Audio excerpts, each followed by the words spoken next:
almost 6 years din ang kanilang relasyon. Julia at Gerald hiwalay na. Ayon mismo sa statement ng Star Magic confirms that Gerald and Julia have mutually decided to end their relationship.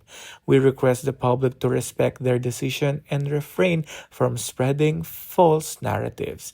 Gerald and Julia are grateful to their fans and friends for the love and support. Tapos, ilang minuto lamang, ang Viva Artist Agency na kung saan management din ito ni Julia Barreto naman, naglabas din ng statement. On behalf of our artist, Viva Artist Agency confirms that Julia and Gerald have mutually and amicably parted ways for some time now.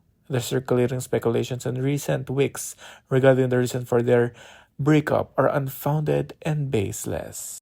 We emphasize that only information coming directly from Julia or Gerald should be regarded as accurate, as they are the primary parties involved. Any other claims are merely attempts to ride on the issue or to spread false information. Nakakalungkot na balita, pero ang mga netizens matatalino na ngayon. Kapag kasi ang mga couple sa showbiz hindi na masyadong nagkikita, nagkakaroon ng mga stories or post together, nagkakasama sa events or nagdi-dinner sa labas na hindi nakikita o navi-video ng mga netizens, parang yun na nga ang magiging basihan na hindi na nga sila o kumbagay may on the rocks na ang kanilang relasyon. Pero dito na nga tinuldukan ni na Julia at Gerald ang kanilang relasyon na kung saan kinumpirma na nga ng kanilang mga management ang kanilang hiwalayan.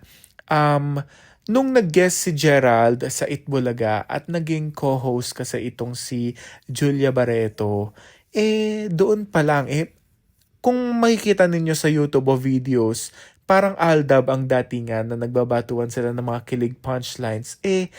Ang lamig na ng, kumbaga malamig na itong si Julia Barreto kay Gerald.